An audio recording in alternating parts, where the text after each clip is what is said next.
I'm Paul Comfort. Welcome to a special Transit Unplugged TV program, Remember the Alamo. The Alamo is really what San Antonio is known for, the epic battle that was fought here.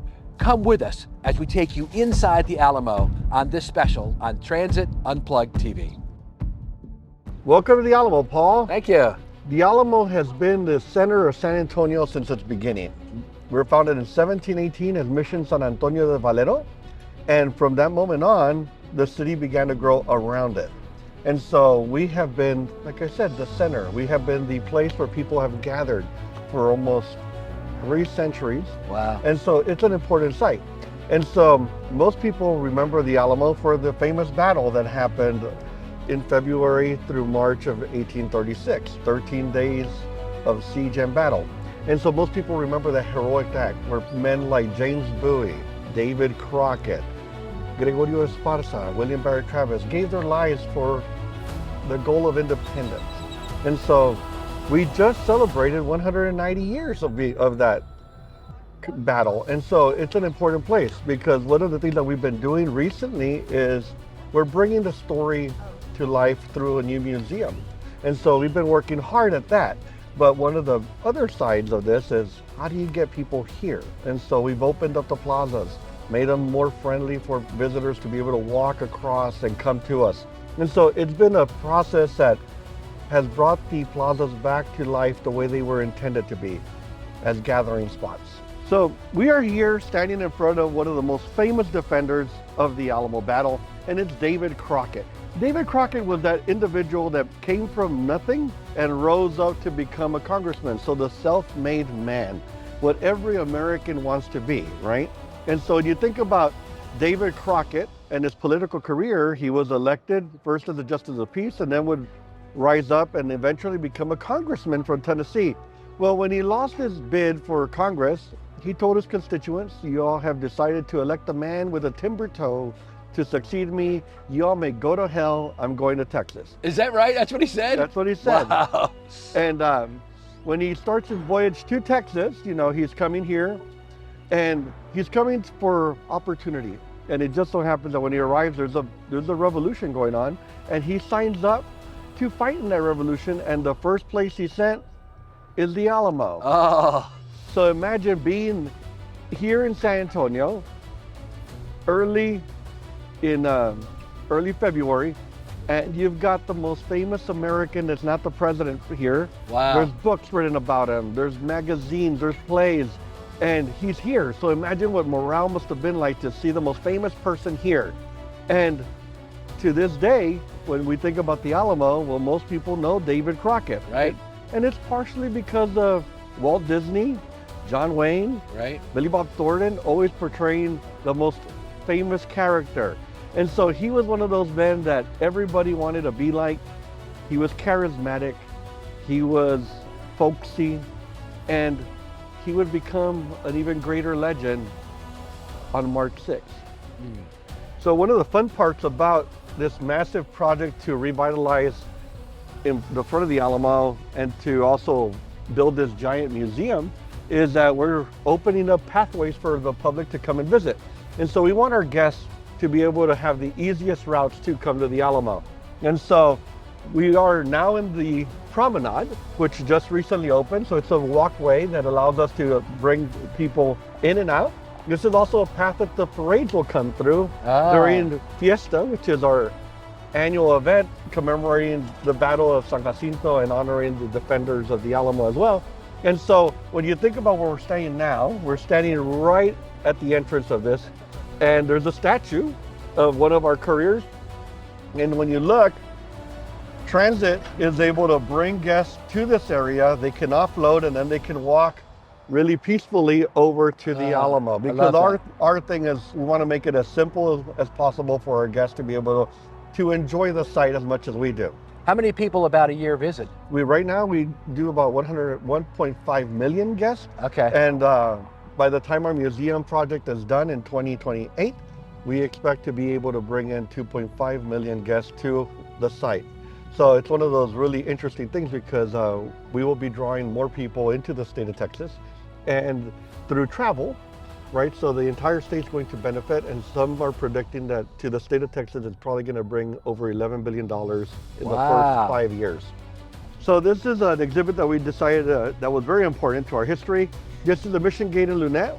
We can teach 3 periods: the mission period, the Mexican period, and the battle period. And today you can see we have a living historian performing out here. He's playing the banjo, but we also have artillery pieces. And most people, when they think about the Alamo, they think about artillery, they think about firearms. And these are reproductions, but they're working reproductions. Wow. And we've actually fired several of these for different shows and things on television and for just historic purposes.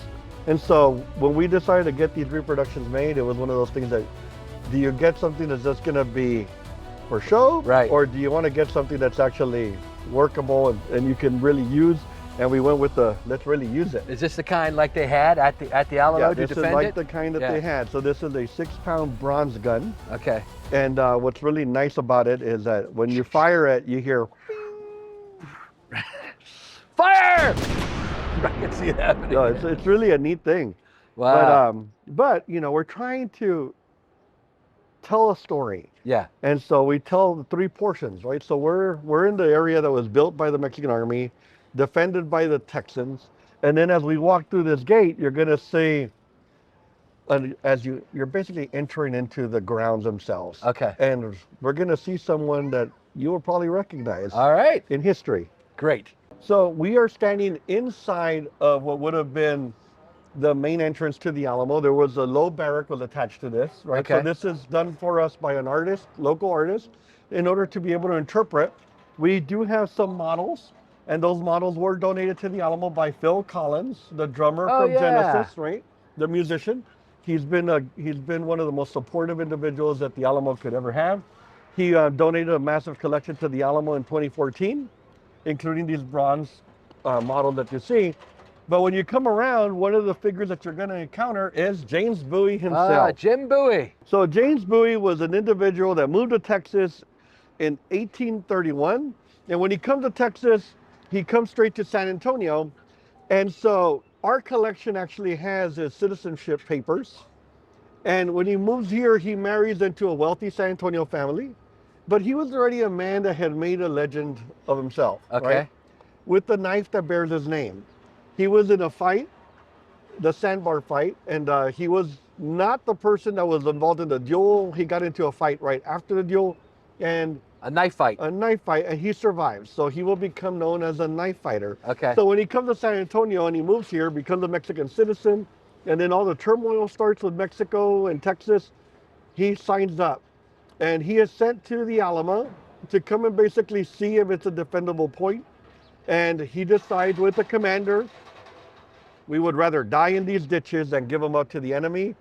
And that act will really cement him as a legend in Texas. And the knife, tell me about the knife. So the knife that he has in this model is actually a knife that was made by his brother post-battle. Okay. It was commissioned by his brother Reason, and it was a jeweler that made it. And that knife is actually, the real one is in our collection. Okay. And so it's one of those pieces that people recognize all over the world, right? Yeah, the Bowie knife. And the Bowie knife has evolved. Early on, it was just a big knife, and then it would become the knife of legend, right? And so whenever you see any movie, most times they'll be carrying some form of that Bowie knife. That's amazing, man. So here we are in front of the most famous building that everyone recognizes in Texas and possibly all over the world, the famous Alamo Church. This is one of 2 surviving structures from the mission period and battle period, and it is the icon that everybody does see as the Alamo. Yes. And when you look at this building, one of the really fascinating parts is the part that almost everybody recognizes, the famous parapet on top, was not here during the battle. Oh, so is that right? That was added in 1850 by the U.S. Army when they moved in and occupied the site 14 years later. But this is a place where a struggle for independence happened. And so this is one of the monuments to that struggle that happened in 1836, which would eventually lead to Texas independence, and then later to us joining the Union in 1845. So this is the famous Alamo Church. This is what people come to see. This is where people come to pay reverence to that battle. This is where we became who we are. From the mission period where that idea that Texans help each other, fight for each other, to that battle where we had to actually prove it in blood. This has become who we are. And so I am one of the lucky ones that gets to come in every day and work to preserve not only the structure, but the history of the site. And so when you look around, you can see a lot of the changes over time. The floor we stand on was put in 1937. You're 2 feet above the original dirt floor. The roof that's in the main part of the nave was added in 1920. We're about to undertake a new project, and it's to replace this roof with a new roof that will actually do a job better than this one has. This one has served us for over 100 years, and it's time for us to be able to look at preservation for another 100 years, 200 years, 300 years. So we're looking to the future because this site matters. This site is who we are. And as Texans, we always say, remember the Alamo. And my job is to teach people why. And so it's a labor of love. And I've been lucky to be able to do this for so long. I've been here since 1999. And every day that I come in, I'm privileged to be able to be one of the people that continues the line of caring for the site. So we are now walking towards the Ralston Family Collection Center. So the state of Texas has undertaken a massive undertaking, which is the building of a new museum for the Alamo. And so you'll hear construction, you hear I hear the sound, yeah. And it's because we're building a brand new museum that's slated to open at the beginning of 2028, and it'll house our collections. We will have 8 galleries, and it's over 150,000 square feet of space for us to exhibit. So we're excited. It's right on the other side of the church? On the other side of the church, right across from us today, it'll have an event space with one of the most incredible views, which is the church itself. So we're excited. But we're just working hard to try to get this done. So we're in the Ralston Family Collection Center. And so this is the first building that we built specifically to house our collection. So we have a vault here, and we also have exhibits. And so this welcome wall showcases our collections from the Native American era all the way to how people remember. But when we talk about our story, how do people come to it? And it's through media, whether it's print or digital video. And so we have objects here that are very important. One of the objects is a rifle donated by Fess Parker, who played David Crockett, King of the Wild Frontier. And his story on television spanned the world, and it started the love of the Alamo for a young boy in England who would later become a drummer for Genesis, who would later become an Alamo collector, and then would donate his collection to the Alamo, and that's Phil Collins. And so it's funny how we're connected. And so David Crockett's story, done through Fess Parker, would then help Phil fall in love with the story, and then he would donate his collection to the Alamo, and it would cause a chain reaction, which we're in now. And so when we think about the Alamo story, it's how do you come to it? Whether it's David Crockett, King of the Wild Frontier, John Wayne's The Alamo, or Walter Lord's A Time to Stand, things like that, but they all bring people back to this story, a fight for independence. Are one of these the rifle? Yeah, number 26, right 26. Here at the bottom. Okay. So this rifle here was a rifle that was given to Fess Parker. He donated this rifle to us in 2004. And I remember the day he donated it because I had to go find him. We had a breakfast for him, and he was supposed to go out front to donate the rifle, and we couldn't find him, so they sent me to look for him. And he was right outside Alamo Hall, which will become part of the education center. But he was right outside Alamo Hall signing autographs, taking photos. And I walk up to him and I go, Mr. Parker, the event's about to start. And he's holding the Sharpie as he's signing. And he says, well, you can't start without me. And then he said one of the most important things: I will never forget who put me in the position I am today, my fans. And I will always stop and talk to my fans. Well, Phil is the same way. He will always stop and greet his fans. And so you can see how important that story is, because, well, David Crockett did the same thing. He always stopped and talked to his fans. And so it's a continuing story. One of the fun parts about my job is that we're able to tell a story, but we're also able to relive childhood memories. And one of those memories is actually located right on this corner here. All right. And it's one of those things that people always ask since 1985 when this movie came out, Pee-wee's Big Adventure. People have always asked, where's the basement and where's the bicycle? And now we're able to tell people the bicycle is here. Wow. This is the stunt bicycle used in the movie, Pee-wee's Big Adventure.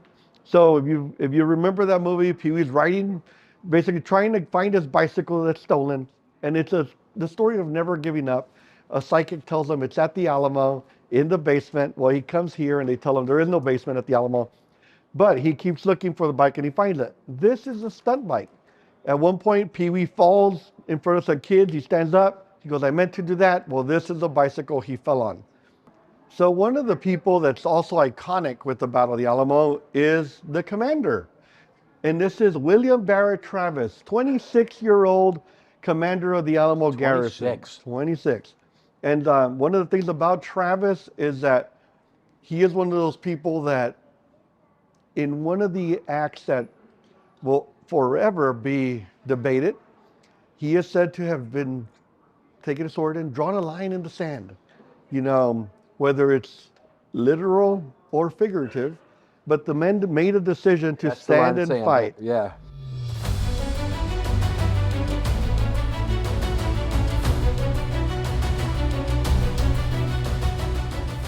So we've got two reproduction Bowie knives here. The top one is a coffin handle Bowie known as Bowie number 1. It was made by a gentleman named Massey, and it was donated to the Alamo through the Governor Huckabee of Arkansas to Governor Bush of Texas, and then it came to us here. Famous names. Famous names.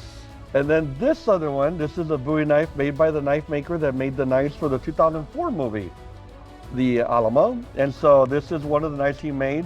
And so he sent it to us so that we could have one in our collection as well. So how do people remember a lot of things is through either guns, cannon, or the famous Bowie knives.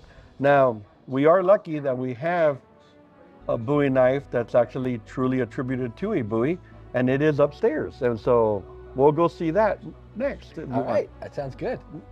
So we're going up a stairwell that takes us up to some more exhibit space. Now up here we have a lot of the guns, knives, swords, and we're lucky to be able to display so many objects, but one of the most iconic pieces is actually located up here, and that is one of the Bowie knives. So we'll be able to see that. So when I think about Bowie knives, the knives that pops into my head are these two top knives. The top one is a primitive Bowie, and it's one that's given to Caiaphas Ham by one of the Bowie brothers when they came to Texas. The second one is actually commissioned by Reason Bowie after the fall of the Alamo that he would give out as gifts. And so this was made by a jeweler out of Baton Rouge, Louisiana named Daniel Searles.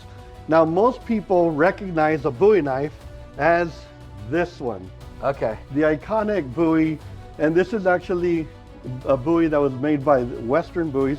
And one of the stories behind this one is very special, because this was a gift that was given to a gentleman that used to volunteer here from Massachusetts. His name was Glenn Mayrow. And this knife was given to Glenn by a friend of his who had fought in Vietnam. And he took it from a Viet Cong who had taken it off an American GI. So when you think about the actual Bowie knife, what happened to that? Well, after the Battle of the Alamo, it falls into the hands of a Mexican soldier. And it's possible that it fell into the hands of a Texan at the Battle of San Jacinto, where we gained our independence. So it's one of the stories of spoils of war, but it's one of those that we are able to tell through an artifact. So when we think about the Battle of the Alamo, and you think about David Crockett and people from Tennessee, well, they're either using just long rifles or there's Pennsylvania long rifles. And this is a Pennsylvania long rifle. The story behind this one is very special. This rifle was found right after the battle by one of the people from the town that was helping to take the bodies of the defenders out to be burned. He hides it, and then he hands it over to a Texan. And that Texan is a gentleman that, his name is Francis White Johnson, and he will fight in the Battle of San Jacinto. He later gives this rifle to a friend of his who is the mayor of St. Louis, who then becomes the territorial governor out west. And so it comes to us in 1947 by basically a gentleman named Walter Sigmund, who was his nephew, the gentleman's nephew. But what's iconic is it was here at the Battle of the Alamo. So this is a rifle that saw combat at the Alamo, was taken away, and then made its way home. When it came here, the newspaper read, "Old Betsy has returned." Do we know if it was Crockett's? No. But it's such an iconic piece, and it sits right above two Crockett rifles. So these are two rifles that were David Crockett's. But the connection to this one is very dear because we have cannon that were here at the battle, but there's really only one rifle that we can say was here in 1836. So 1960 is a really important year for us because it's a year that the John Wayne's The Alamo comes out. And from that moment on, people have come to this Alamo through that story. And so we are very lucky to actually have the art that was used for the movie poster on display. This is the original piece of art done for that movie. And you'll see right in front is John Wayne, Richard Widmark, Lawrence Harvey, and Ken Curtis. Ken Curtis would later become known for another character he would play, and that's Festus on Gunsmoke. Oh yeah. And so it's a really important piece, and this is one of those pilgrimage pieces because people come to see this. And you'll notice that the big three are depicted right in front and center, and it tells a story in vibrant color. And Reynold Brown signed this, but this is only one of many pieces in our collection that we have that show that pop culture reference. You know, we are very lucky to be a site that has been remembered since it happened, and it continues to be remembered today. And so we started collecting pop culture really last year because we didn't really collect much of that. And last year we asked the public, do you all have any type of pop culture related items? And they answered. And so we've been lucky. You know, John Wayne donated this painting soon after the movie came out, and now we're getting objects in that will tell the story of how we remember.